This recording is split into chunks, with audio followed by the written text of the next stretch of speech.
Two lovers committed a horrible crime in 2003 just so they could be together. It took investigators more than 20 years to solve the case. David Vanderzee of Randall, Wisconsin, was a Navy veteran.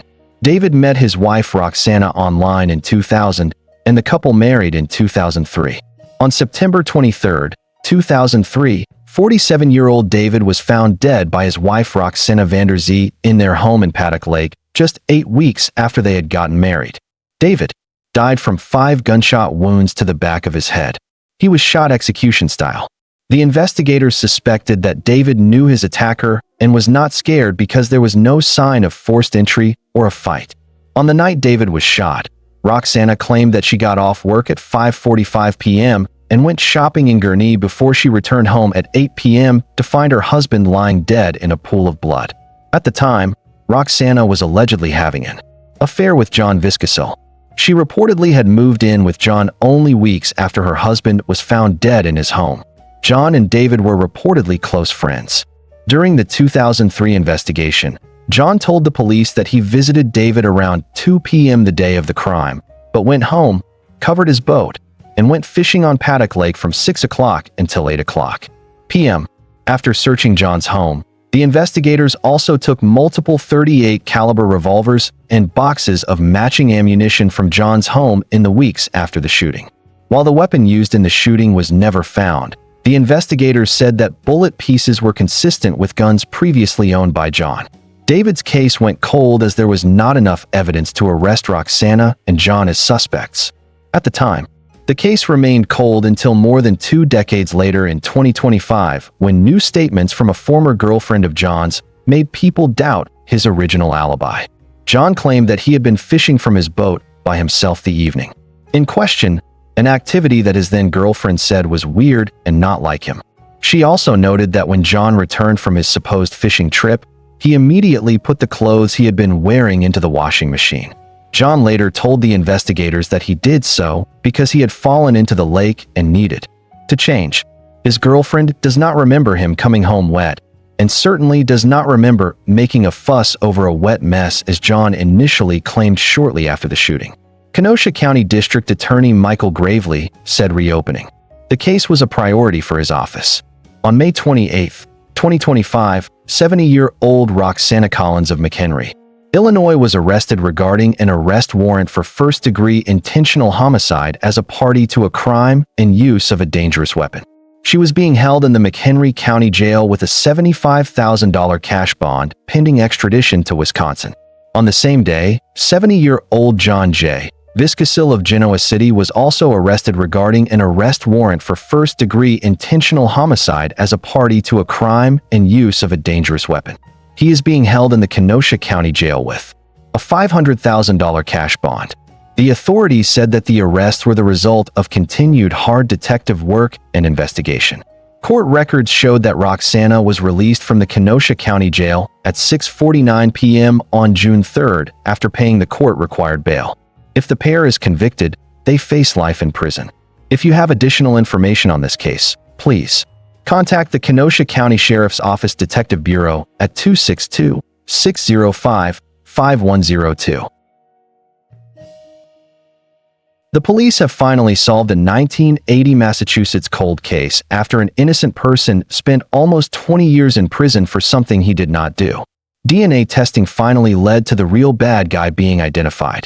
Katarina Wrights-Brow was a 48-year-old woman who was killed in her Ayer, Massachusetts trailer home on May 21, 1980. That morning, her husband left for work at around 7:10 a.m., and she was found dead at 10:45 a.m. She had been hit repeatedly with a blunt object, and she was stabbed 30 times. 5 of those stab wounds went through her heart. Inside the home, there were signs of a fight. Her purse, some jewelry, and a large amount of money she kept in the linen closet was also missing. The crime scene investigators found hairs, blood, and fingerprints in the house as evidence that they believed belonged to the attacker. The investigators also found the knife that was used to stab her in a wastebasket. Kenneth Waters became a suspect because he lived next to Katarina with his girlfriend Brenda Marsh. He worked as a chef at the Park Street Diner in Ayer, Massachusetts, where Katarina was a regular customer. It was apparently known to the diner employees that Katerina kept a large amount of cash in her home. Kenneth was questioned by the police and gave a strong alibi that he had worked until 8:30 a.m. on that day and a co-worker had driven him home. He changed clothes and had been in the Air Courthouse for a 9 a.m. appearance with his attorney. He said he left the courthouse after 11 a.m. and returned to the diner where he stayed until 12:30 p.m. The officers looked at his clothes and body and did not see any obvious blood stains or cuts. He was fingerprinted and questioned further, but not charged. The case remained open for more than 2 years. Then in October 1982, Kenneth's then ex-girlfriend Brenda was dating a man named Robert Osborne. Robert went to the Air Police Department and allegedly offered to provide information on the case in exchange for money. Robert said that Brenda told him how Kenneth confessed to her that he had killed a woman. The officers then questioned Brenda and supposedly threatened to charge her as an accessory and take away her children if she did not back up Robert's claim. She initially refused, saying Robert's statements were untrue.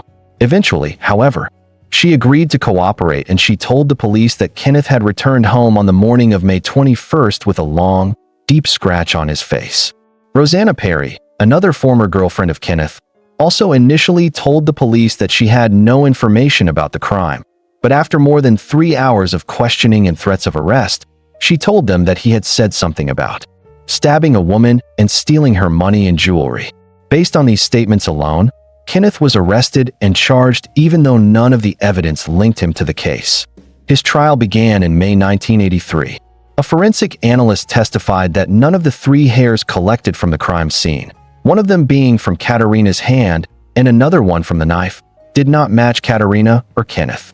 Kenneth was convicted on May 11th and was sentenced to life in prison. He appealed his convictions several times between 1983 and 1999, but they were all denied even though Rosanna Perry took back her trial testimony that said Kenneth had admitted guilt. After Kenneth's conviction, his sister, Betty Ann Waters, tried to prove his innocence. She put herself through college and law school, all with the goal of clearing her brother's name. In 1999, she found the blood evidence collected from the scene of the crime and got a court order to preserve the evidence for possible DNA testing. In 2000, she began working with the Innocence Project on the case. Together, she and the Innocence Project reached an agreement with the Middlesex County District Attorney's Office to allow a private lab to do DNA testing on the evidence. The results excluded Kenneth, proving that he was not the attacker. His conviction was thrown out soon after. He was released from prison after spending nearly 18 years for a crime he did not commit. A new investigation was led by a state police officer who found the police reports to be incomplete and contacted Air police officers who had been involved in the original investigation. At this point, for the first time, the police turned over complete records from the case, including a police report confirming Kenneth's work schedule and extensive documentation on the fingerprint evidence that had been collected before trial. On March 15, 2001, the district attorney's office dropped all charges against Kenneth, and his clearing became official. Sadly, Kenneth could not enjoy his freedom for very long. He died in a tragic accident on September 19th. Only 6 months after he was released from prison, he was 47 years old. His sister reflected on her brother's life after his clearing, saying, "Kenny had the best 6 months of his life. After so many years behind bars, the world was new to him." More than 2 decades later, in 2022, the Cold Case Unit of the Middlesex District Attorney's Office used forensic investigative genetic genealogy to identify the man who had actually left his blood at the crime scene. Working with forensic scientists at Parabon Nanolabs, the investigators were able to isolate a genetic line that identified 2 potential suspects who were brothers. Both were dead. The investigators tracked down 2 living relatives of those brothers who agreed to cooperate with the investigation. Scientists were then able to pinpoint Joseph Leo Budrow as the likely culprit. He was 37 years old at the time of the crime and died in 2004 at the age of 61.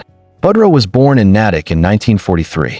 He worked in Framingham and was convicted of armed robbery in New Hampshire in 1975. In 1987, he moved to Maine where he lived until he died on June 15, 2025, 45 years after the crime took place. District Attorney Marion Ryan said, "No matter how much time passes, our priority remains the same: to seek answers. In this case, that meant identifying the person responsible for Mrs. Brau's death, even though they could no longer be held accountable through the criminal system. Today, we are able to name her killer and provide long overdue clarity to her family. Air Police Chief Brian Gill added, "The investigative breakthrough came when forensic investigative genetic genealogy DNA testing was applied to evidence recovered at the scene.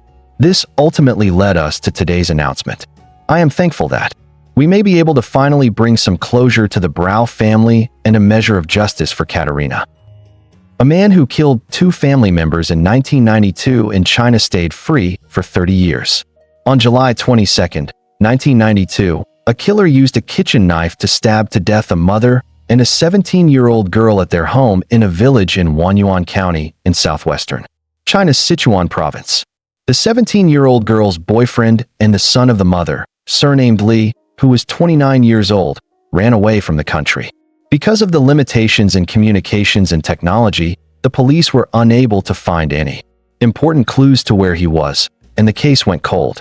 Upon reviewing the case in 2024, more than 30 years later, the investigators unexpectedly discovered that Li's elder brother's wife had mysteriously disappeared 2 months after Li ran away from the country. His brother did not report her missing to the police, as the couple had a troubled relationship. A rumor going around widely in the village suggested that the sister-in-law, surnamed Gu, had previously had an affair with Li, which got the attention of the police. While the officers were investigating Gu's family, they learned that she had visited them in 2013. Gu had a son and a daughter, but they did not know where she lived. The police managed to find the mobile number Gu once used. After tracing the number, the officers figured out that Gu likely lived in Jiangmen, Guangdong Province in southern China. A road surveillance camera image from the city captured a woman on a motorcycle taxi who looked a lot like Gu.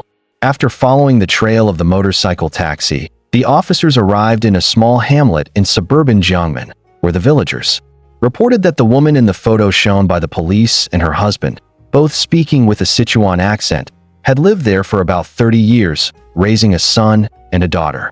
The husband was believed to be Li. An officer pretending to be a customer approached the woman's husband at a construction site where he worked. The officer secretly collected a cigarette but thrown away by Li and sent it for DNA testing, which confirmed his identity. After 32 years, Li was arrested in September 2024. In 2025, Li confessed to the police that he had killed his then-girlfriend after she demanded a large sum of money from his mother, threatening to end their relationship if her request was not met. He said that he accidentally stabbed his mother while trying to stab his girlfriend. Li told the police, "I was exhausted while on the run. I lost track of how many years had passed and even forgot my ID number and my original name." He added, "Life has been difficult for me over the years. You finally came. I am relieved to leave this life behind," Li said after the double stabbing. He hid in a nearby mountain for 2 months, during which Gu frequently brought him food and clothing. When he suggested that they run away together, she agreed without hesitation. Li has been charged with intentionally killing someone, and a verdict has yet to be reached. It remains unclear whether Gu will face any consequences. 12 years after a 53-year-old nurse from Cleveland was stabbed to death in the middle of the day, police finally caught the person who did it. Elisa Sherman was a mom of 4 kids from Cleveland, Ohio. Everyone knew her for being funny, caring, and being really close with her friends and neighbors. After almost 30 years of being married to Dr. Sanford Sherman, she decided to get a divorce in 2011. Their marriage was really bad. The police came to their house 22 times between 2000 and 2013. There were stories about cheating, hitting, and money problems, which made their divorce really messy. 2 days before the divorce court case was supposed to start on March 24, 2013, she went to see her divorce lawyer, Gregory Moore. Her lawyer called her and said he needed to meet with her. She was waiting for someone to open the doors at Moore's office building. She waited for about an hour before she decided to go back to her car. As she was walking to her car, a person came up to her on East 12th Street, went behind her, chased her, and then stabbed her to death 11 times. She was stabbed once in the right arm, twice in the neck, and 8 times in the back. A worker in a nearby building heard her screaming and ran downstairs, where he found her almost dead body on a downtown Cleveland sidewalk. He called 911, and she was rushed to the Metro Health Medical Center, where doctors said she was dead at 6:14 p.m. Elisa's family and friends raised money to give as a reward for any information about her terrible death, but nothing worked, and the case went cold. Her husband apparently wouldn't help the police, and he moved to Florida. Lawyer Moore was also in trouble with the law. In December 2013, he was charged with making bomb threats to delay court cases in 2012. And in January 2016, he was charged with blocking justice and lying for telling lies to the police about where he was during Elisa's attack. In May 2017, he said he was guilty of the lying and bomb threat charges. He was sentenced to spend 180 days in jail, 36 months of being watched by the court, and 150 hours of community service work. His law license was taken away in 2017, and he quit the following year. At the time, he said he was sorry for his past actions. The Ohio Bureau of Criminal Investigation took over the cold case in 2021. Elisa's husband died in July 2023 when he was 68 years old. In May 2025, 51-year-old Moore was arrested by U.S. Marshals in Texas after a county grand jury charged him with aggravated murder, 6 counts of murder, 2 counts of kidnapping, and conspiracy. He said he was not guilty. His bail was set at $2 million. The judge also ordered Moore to give a DNA sample and ordered him not to contact Elisa's family. The Cuyahoga County prosecutor said that Moore planned this crime ahead of time, lied to the police, and hid evidence. The charges said that Moore allegedly planned to kidnap Elisa to delay her divorce trial. Moore was not ready to try the case, partly because he was handling many cases after his law partners at Stafford Law Company had their licenses taken away. The firm had already billed Elisa $100,000 for the divorce case. Moore was also given control of a mobile internet hotspot on the firm's account that let him message Elisa the day she died while his phone was not directly connected to a cell tower, so police couldn't track his location. According to the charges, the unsealed documents include messages between Moore and Elisa showing how he called her to the office, which was locked. At Moore's arraignment, Kevin Filiatrout, the lead assistant county prosecutor on the case, said that people helped Moore destroy electronic evidence. He said 21 minutes of video footage from the firm's building, which would have shown the crime, went missing. Someone also deleted a voicemail left with the firm by Elisa. That was when she was attacked and stabbed by either Moore or an accomplice. Moore swiped into the office later that evening and messaged Elisa to trick the investigators. Cuyahoga County prosecutors confirmed that Elisa's husband was not suspected of being a co-conspirator in this case. The mother of 4 has been remembered as a beloved fertility nurse. Rallies and memorial services to honor her memory have been held on the anniversary of her death. Her daughter, Jennifer Sherman, thanked the police for never giving up on seeking justice for Elisa. In 2023, Jennifer started the Elisa Sherman Fund, which raises money for Cleveland Clinic patients and caregivers who have been hurt by violence. The money will also be used to start programs aimed at prevention and raising awareness. Harry Shin, Elisa's brother, said, "I am in shock because after 12 years, you do not expect it. The best word to describe my feelings right now would be bittersweet. Glad they got the person, but the memories are painful." Cuyahoga County Prosecutor Michael O'Malley said in a statement, "The Sherman family has waited over a decade for answers about their mother's case. Through the hard work of multiple law enforcement agencies, evidence was gathered that clearly shows that Gregory Moore planned and participated in the brutal murder of Elisa Sherman." Attorney General Dave Yost, whose Bureau of Criminal Investigations took over the case in 2021, said before that the breakthrough in the case came from new analytical tools and maybe fresh eyes. He didn't want to share many details with a likely jury trial coming up, but said that much of the investigation focused on messages between Moore and Elisa. On July 3, 2025, Moore posted a $2 million bond. And on July 7, Cuyahoga County Prosecutor Michael filed an emergency motion to request GPS monitoring for Moore. Judge Kvasek said Moore cannot have guns or a passport. He is not allowed to travel outside of the state or country. Moore is also restricted from some locations to keep the Sherman family's safety in mind. If he breaks any of these rules, he will be arrested without bond. His trial date is set for March 30, 2026. An Indian policeman has apparently solved a case 49 years after the crime was committed because the alleged killer made the mistake of returning to his village at the wrong time. On September 14, 1973, the police were told about a bad smell in the neighborhood of Sajpur, Ahmedabad in India. When the officers arrived, the house was locked. When they got access to the house, they found 70-year-old Mani Shukla dead inside her home. Further investigation into the case revealed that 3 days before Mani died, a 27-year-old man named Sitaram Batten, who used to live there with his 2 brothers, was seen entering Mani's house at night, after which the house was locked from the outside. Items were stolen from the home, even kitchen utensils. The stolen items led the police to believe it was a robbery gone wrong. The police tried searching for Sitaram, but he ran away from the city and could not be found, and the case went cold for many years.